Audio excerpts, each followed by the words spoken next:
ఆలోచించండి. ఇప్పటి నుంచే చిన్నప్పటి నుంచే అలవాటు చేయండి. వాళ్ళ కోరికలకి ప్రాధాన్యం ఇవ్వడం కాదండి, మనం కొన్ని కాస్త గట్టిగా చెప్పాలి, బలవంతంగానైనా చెప్పాలి. ఇలా లేకపోతే నేను పుట్టినరోజు చేయను, నీ ఇష్టం అని చెప్పండి. ఖచ్చితంగా తల్లిదండ్రి ఉండాలి, చేసుకుంటారు. పుట్టినరోజు అంటే ఓ దీపం వెలిగించాలి, దేవుడు గుళ్ళోకి తీసుకెళ్ళాలి. ముందు ఉదయాన్నే స్నానం చేయించి తల్లిదండ్రికి నమస్కారం చేయించాలి. తల్లిదండ్రి చెప్పాలి ఆ విషయం. రా అబ్బాయి ఒకసారి ఆశీర్వదిద్దాం రా. ఇంట్లో అంతకంటే పెద్దవాళ్ళు ఉంటారు తల్లిదండ్రి, ముందు వాళ్ళకి దండం పట్టాలి. వితంతువైనా సత్తంతువైనా సరే ముందు మామగారికి పెట్టాకే కోడలకి. అత్తగారు వితంతు అని మాట్లాడద్దమ్మా. వితంతువైనా గౌరీదేవితో సమానం, గంగాదేవితో సమానం. కాశీఖండంలో చెప్పాడు, పెద్దవాళ్ళే వాళ్ళని గౌరవించి తీరవలసిందే. ఉమా శివసమా సాక్షాత్ విధవాపి శుభప్రదా అన్నాడు.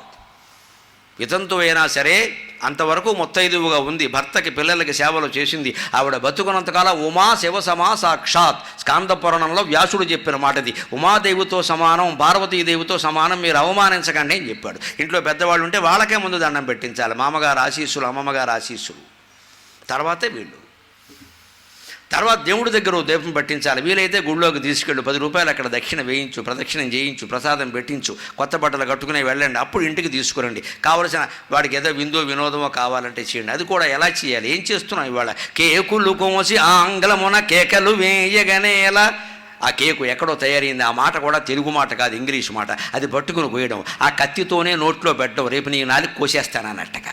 ఈ మధ్య ఇంకా వెర్రి బయలుదేరింది. కేకు కోసి నోట్లో పెట్టడం కాదు, మొహమంతా పుయ్యడం. ఎంత గొప్ప సంస్కృతో! అర్ధరాత్రి వేళ మొహమంతా పుయ్యడం దెయ్యాల్లాగా. ఆ తర్వాత వెళ్ళి వాడు స్నానం చేయడం. ఈ జన్మకు వదలదు అది. అదేనా సున్నిపిండా, నలుగుపిండా, నువ్వు నూనె. ఈ కేకులు కోసి వెంటనే హ్యాపీ బర్త్డే టు యూ. పుట్టినరోజు శుభాకాంక్షలు అని చెప్పలేమా? పుట్టినరోజు జేజీలు అని చెప్పలేమా? జన్మదిన శుభాకాంక్షలు అని చెప్పలేమా? ఈ టూ యూ ఏమిటండి? దానికి మళ్ళీ వీడు అండు ఒక పాట రికార్డు నొక్కుతాడు, అక్కడ వీడు ఎగురుతాడు ఇక్కడ కోతిలాగా. ఇదే పుట్టినరోజు, ఇదే సంస్కృతి. ఈ చిన్న పని కూడా మనం చేయలేమా? అందులో కూడా పిల్లల్ని కాస్త నియంత్రించలేమా? అంత గారాబం అవసరమా? నోరు మూసుకో, చేస్తే చేస్తా, లేదా లేదు పో చెప్పాలంటే ఖచ్చితంగా.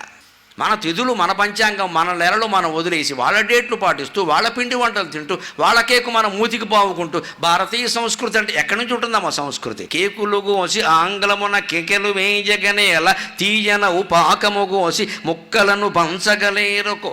దీపమార్పు ఈ శోకములేల జన్మదిన శోభన వేళల. దీపమార్పు ఈ శోకములేల జన్మదిన శోభన వేళల.